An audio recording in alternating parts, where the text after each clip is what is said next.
Hey guys, welcome back to another HoneyBee.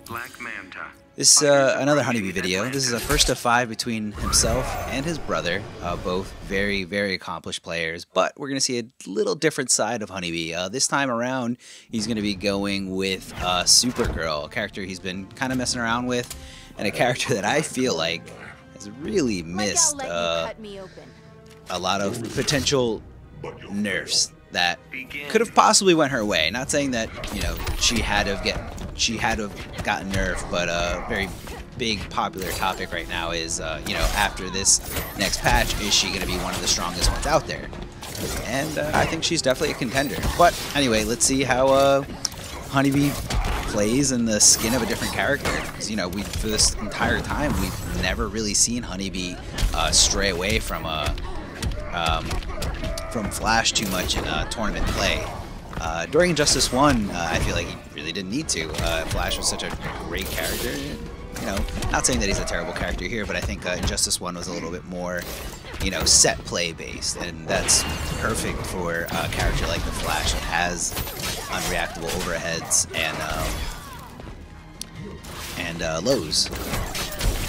So it was just perfect, especially considering that Injustice 1 did not have a delayed wake-up system, or a specific delayed wake-up system. There was like a tiny one where you would just delay a wake-up attack very slightly, but it didn't really adjust too much when it came to timing. So, but that doesn't matter, that's Injustice 1. I was trying to take up this whole match to kind of give a little bit of an intro. I'm Darth Arma. You might have heard me commentate throughout various different events during the Injustice 2 Pro Series in this season. Probably see me commentate a lot of Injustice 1 stuff, even MKX stuff, but, you know, doing this for HoneyBee just to add a little bit of flavor to all these videos.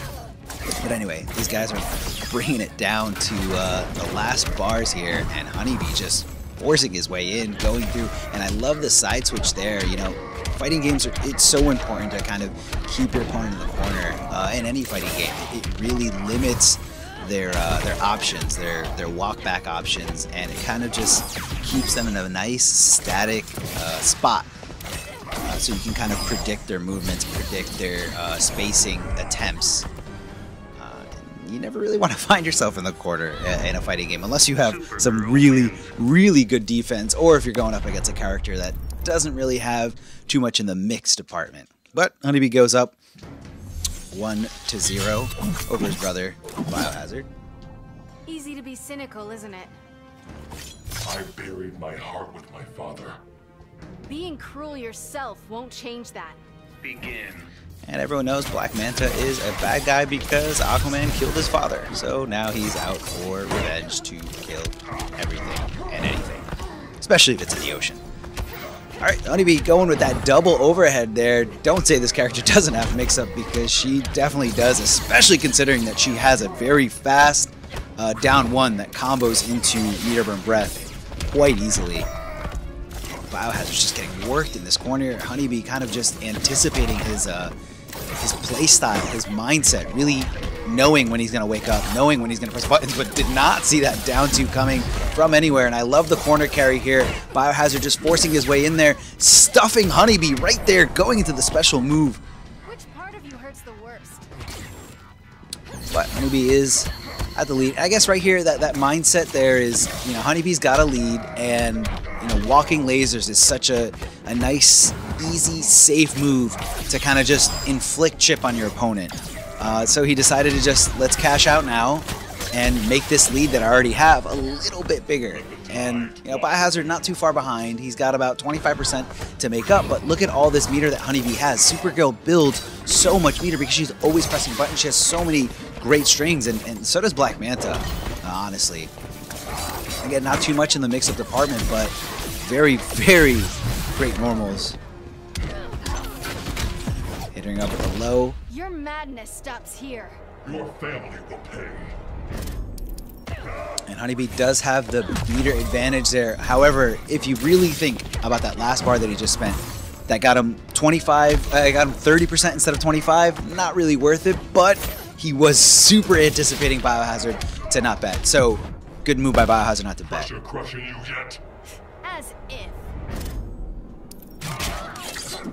Biohazard, I mean, that 30% a little questionable. That I feel like that last bar could have gotten him so much more than just the 5% that he was willing to get back from the wager.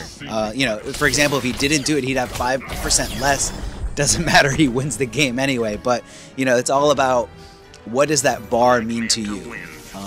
In the Clash game, in the Clash system, that bar can be broken down into a numerical asset. But you have to kind of reevaluate each bar as it goes. 15, 10, and 5. Is this worth it to me? Aliens are no better than Atlanteans. Clearly you are not friendly. Begin. Black Manta is not friendly. Bring his dad back from the grave, then he'll be friendly. Then he'll be fine. He'll just be a nice guy.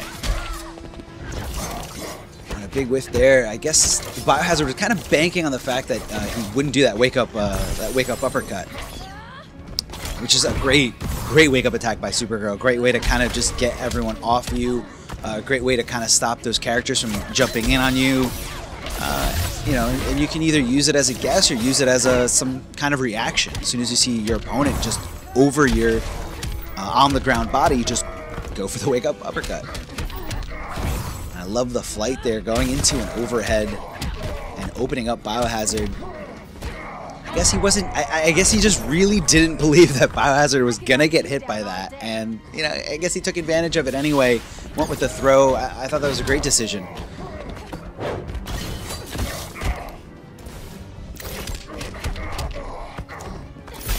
And now HoneyBee's Supergirl. What I see right now, I don't know if this is most likely matchup dependent, but I do not see a lot of zoning coming out of him. I just see a lot of aggression, a lot of offense, but she's got amazing full screen options just like that one, and mainly with her trait. I smell blood in the water. Blood in the water. Black Manta is this shark as Biohazard tries to make this comeback here. He wants to make something happen. Big whiffs by HoneyBee, but not really super punished there, and a great use of the back three there. Now, if you don't know, in this game, you know, you can clash a combo throughout any hit of it, as long as it's not the first hit. But you cannot clash some meter burn moves or some meter burn parts of special moves, and you can also not clash back threes or forward threes. And so that's why HoneyBee just decided to cut that combo short and just go for another back three. And HoneyBee gets that first hit. Supergirl's trait is really hard to punish on whiff or even on block. So you always have to you kind of have to guess, but for the most part, she's always in control when it comes to the full screen game in a lot of matchups. Maybe not there's probably a few that don't follow that rule, but for the most part, she's in control. You're always going to be scared of those lasers. All right, chipping out with Manta's rays. Now right there, those rays, they kind of act, and why you see a lot of Black Manta's meter burn it on block is because it does a lot of chip damage. You know, it kind of acts like Aquaman's meter burn Trident Rush, just chips you out and keeps you in a very nice, safe state. In fact, it just puts Black Manta in a great spacing position for a lot of his buttons, a lot of his strings. HoneyBee caught, trying to jump out there, trying to do something besides blocking. And the teleport there to switch the sides, hits him with the unblockable, and the down two, a huge drop by Biohazard. Now this is very interesting because these guys are playing offline. As you look at the top, it doesn't say any kind of gamer tags. It's Supergirl versus Black Manta. So Biohazard and HoneyBee, you know, brothers, both very familiar with their playstyles, with each other's playstyles, you know, throughout the years, Injustice 1, MKX, and here again in Injustice 2, but maybe these are two characters they're not used to playing each other with yet, especially HoneyBee's Supergirl, which is, I believe this is the debut of this Supergirl. I love the side switch here, keeping them in the corner. Now these guys aren't gadget characters, so they won't be able to use the unblockable setup here in the corner. This won't be catch and release. I'm gonna prove you wrong. Won't be catch and release. I like that. All right, uses 3 bars again to anticipate HoneyBee's potentially using 1 or 2 bars. But right now, HoneyBee's trying to stay in the meter lead whenever he does need to. Never mind, gonna cash out doesn't need to worry about the clash, goes to the other side, puts him in the corner, and now this is really, really aggressive. Is he going to leave him in a standing position? No, he knocks him down. And because he used the meter burn for the interactable, he got multiple hits of armor, not just the one that you get from meter burn forward 3 or back 3, and he was able to take those 2 hits from HoneyBee, throws him, keeps him in the corner, stuffs the wake up, and goes for the back 3 into the transition. HoneyBee did not get an opportunity to use this clash, or maybe he didn't think Biohazard. Hey, wait, how does he in both places the same? I don't know. But HoneyBee just did not get the opportunity. He died with so much barb, and every time he thought Biohazard was going to give him an opening or a possibility to go for a clash, Biohazard just didn't do it, and vice versa. And Biohazard just ended it with the transition so beautifully. You're coming at me a little hot. Aliens are no better than Atlanteans. Clearly you are not friendly. Begin. Not friendly at all. I don't know why I let that intro rock, because we already heard it. So from now on, for the rest of the video, I'm not going to let any clashes or intros rock. So I'm sorry if I talk over a really good one. All right, HoneyBee with that. I believe that wasn't a punish. I believe Biohazard was trying to back out of there, or I don't recall if he was meter burning it or not. But Biohazard walked him down all the way to the other side of the corner, and again, just HoneyBee bullying with that. And you know, that's a huge. I feel like HoneyBee's missing a huge opportunity there. You can get a full combo. Oh, Biohazard not anticipating the overhead. You can get a full combo when you block Manta's meter burn teleport. Not only does he waste meter, but you can also just kind of just go for the easy punish with a nice down 2. So I would like to see HoneyBee adapt to that as the set goes on. Stuffing him there. HoneyBee trying to press buttons after that nice meaty jumping attack. Your madness stops here. Choke on a harpoon. Choke on a harpoon. 2 bars gets HoneyBee 25% back, so he's got his last little chance, and a great punish there by HoneyBee, knowing that the meter burn didn't happen. I don't know if that's what he was going for before, but, you know, I personally like to just go for the down 2 punish. It's going to work on the meter burn and the not meter burn version of that teleport, so just go for that nice middle, something that you know is always going to work, something that you don't need to guess with. And Biohazard homing in exactly as HoneyBee goes to fire up those lasers. Black Manta wins. You know, you can't really just go for the teleport as Black Manta all willy-nilly. You need to anticipate something. You need to kind of get a feel for when your opponent's going to be zoning. And that's why zoning is not really a brain-dead strength to have in any fighting game. You always really, you can't just sit there. You know, I know from far it looks like, oh, you're just spamming, you're just spamming, you're just doing it over and over again. But really, a good and a Class A zoner in any fighting game is going to be very meticulous about when they're going to throw in certain projectiles. And they're also going to be aware of how their opponent's going to deal with the projectiles. And you got to kind of counter the counter to projectiles. I believe that was a big drop by HoneyBee, and Biohazard taking advantage of it, fighting his way back out. Meter burning the laser to stay safe and inflict a good amount of chip damage. And a trade there in the air, desperately going for the teleport, but HoneyBee all over it with his patience. And the back 3 to not put him in through the transition. I believe the transition's on the other side of this map. And HoneyBee, big drop there, but what was more impressive was the fact that Biohazard recognized that drop, and he was kind of ready to go with that wake-up attack, kind of like his finger was on the trigger, and he's like, okay, if he drops it here, if he whiffs something over my, I guess, unwoken body, my flat, prone body, I'm going to go with this wake-up attack because it's very fast, and, you know, it's not really a guess there in that situation. And look at that very low to the ground air dash by HoneyBee, keeping it overhead.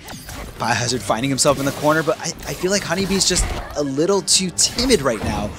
Never mind stuffing him with that down 2, and that little uppercut there that you see after the freeze. The reason you see Supergirl players doing that is because it's not going to make a difference with the combo as long as you don't want to side switch. But what it is they're building a little bit more bar before they go into the rest of the combo.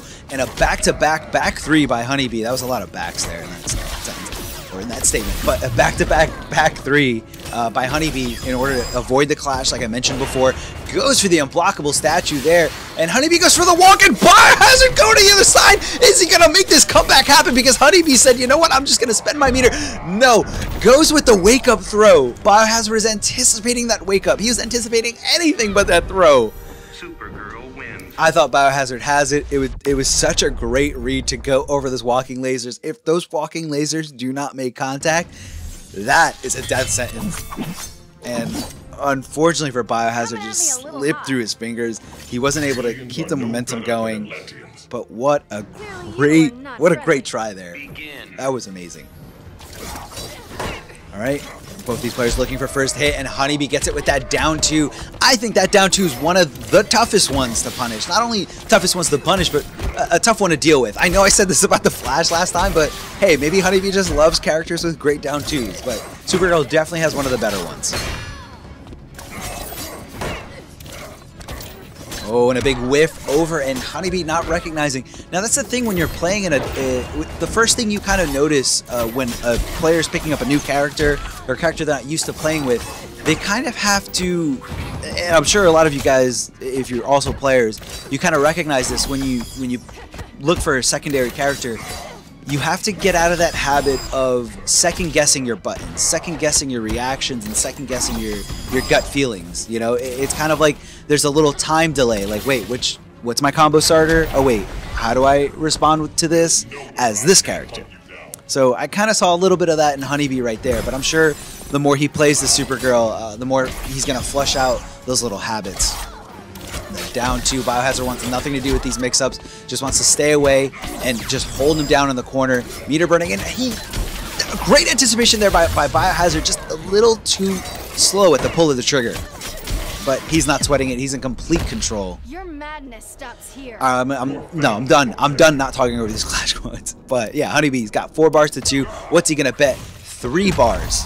Now again, remember, consider that third bar only got him 5%. Let's say he kept it, he would be able to contest Biohazard a little bit more, possibly. But I know he's at a huge life deficit, so it most likely will not matter in this case. But you know, those little things do make up big victories in a lot of situations.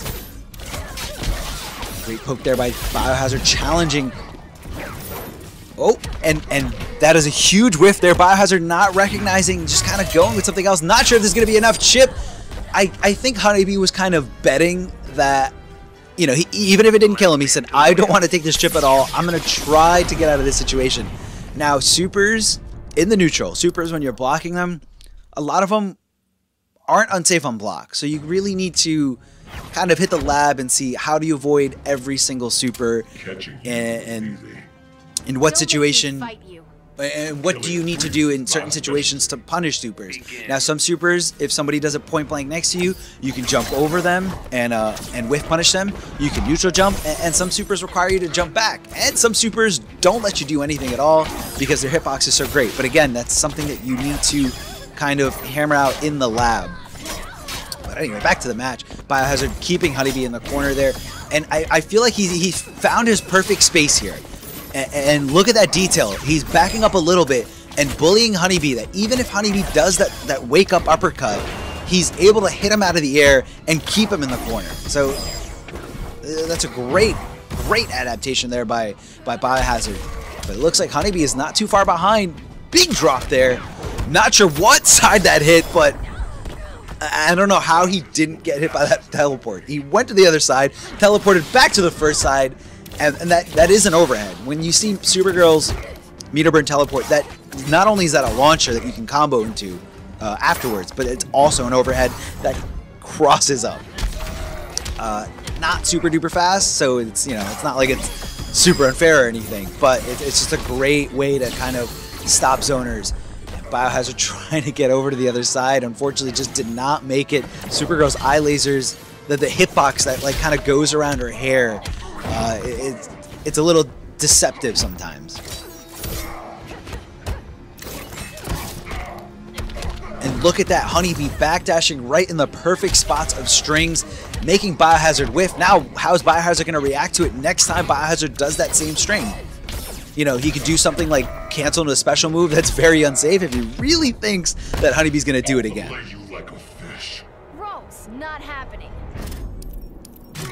Very gross. 3 bars, 30%. And I guess Biohazard had a lot to work with there. I personally would have just went for 2, but that's me. And a big whiff punish there. Biohazard looking for Supergirl to be on the ground. HoneyBee wanted nothing to do with it. Checking him into the corner. And a huge bait there. A great way to kind of get your opponent to go for it. To go for the wake-up attack is to kind of mess with their head. You know, going in for an empty jump just kind of makes them think like, oh my god, they're all over me. I need to get them off. And there's a big, unsafe wake-up attack by Black Manta, and HoneyBee perfectly punishing it for the win. I believe the set is 4-4. This is the last game. This was a race to 5. These guys have been slugging it out back and forth. Again, these guys are brothers, and they've been very familiar with each other's playstyle. I'm sure they share a lot of tech, and you know, they're all about just improving together. They really have a huge advantage over a lot of other players just because they have that practice. And HoneyBee hit confirming there. I'm not sure if he really wanted that transition. Now, again, in that situation, you can always check at the top of the screen. When you see that little blue bubble, that means that your opponent is in range of a transition. So I think, especially because the character is frozen, I think HoneyBee should have kind of glanced up there before going for that back 3. Let's see if it's going to bite him in the ass later. Alright, going for the jump in 3 to kind of keep him in the corner, to keep him airborne, and Biohazard going immediately for the very obvious choice of meter burning that interactable. Such a great interactable. Comes out very fast, and how are you going to stuff those multiple hits of armor when you use the meter? But HoneyBee in control, knocking him out of the air at that down 2, recognizing that his opponent took to the air, and a huge whiff there. I'm not sure what HoneyBee was doing, looking for some kind of mix. He should have just kept it simple, but did not. Now it's going down to the last bar. The meter is almost identical here. HoneyBee slightly going down here in the life deficit. HoneyBee rolling the other side. A lot of people kind of use that meter burn roll as a great offensive tool, but right there what HoneyBee did, he used it as a defensive tool to get out of the corner. You don't want to be in the corner in fighting games. Everyone on Earth is friendly? Choke on a harpoon. Choke on a harpoon, 2 bars. That's what I like to see. HoneyBee anticipating that Biohazard is not going to bet his only bar because Biohazard wants it for his own clash or for the combo potential right here. And snatching Supergirl out of the air. Now that wake-up teleport is not invincible, like, at all. You can really stuff it. It's just one of those things that you can kind of just press buttons on top of Supergirl's wake-up to stop it. And HoneyBee not leaving him in a standing position, instead ending it right there with the overhead, meter burning it. We're going to do it to more damage. What is he going to do? Is he going to leave him in a standing position? No, he's not. Goes for the unblockable there. I guess that's why. And a great cross-up block by Biohazard. How did he see it coming? This is going chip to chip. And that is it. Biohazard just gave him some lasers of his own. Takes the race to 5. Biohazard taking it 5-4 over HoneyBee in a very close set. Now again, guys, I'm Darth Arma. Thank you so much for listening. I hope you guys enjoyed it, and I think next time I'm gonna try to have someone else come on commentary with me to kind of give me a little hand. I know talking for 40 and 20 minutes straight it takes a lot out of you, and you know, sometimes you want to hear a little bit of variety. But if you guys want to follow me on Twitter, please do so. You can find me at Darth Arma. And be sure to subscribe to HoneyBee's YouTube. And, you know, his YouTube is going to take a huge change in the future. HoneyBee recently quit his job. He's going to be focusing more on this. And he's going to be working real hard to bring out more content, work on some editing, doing some great layouts. So be sure to subscribe if you aren't subscribed already. Guys, thank you so much for watching.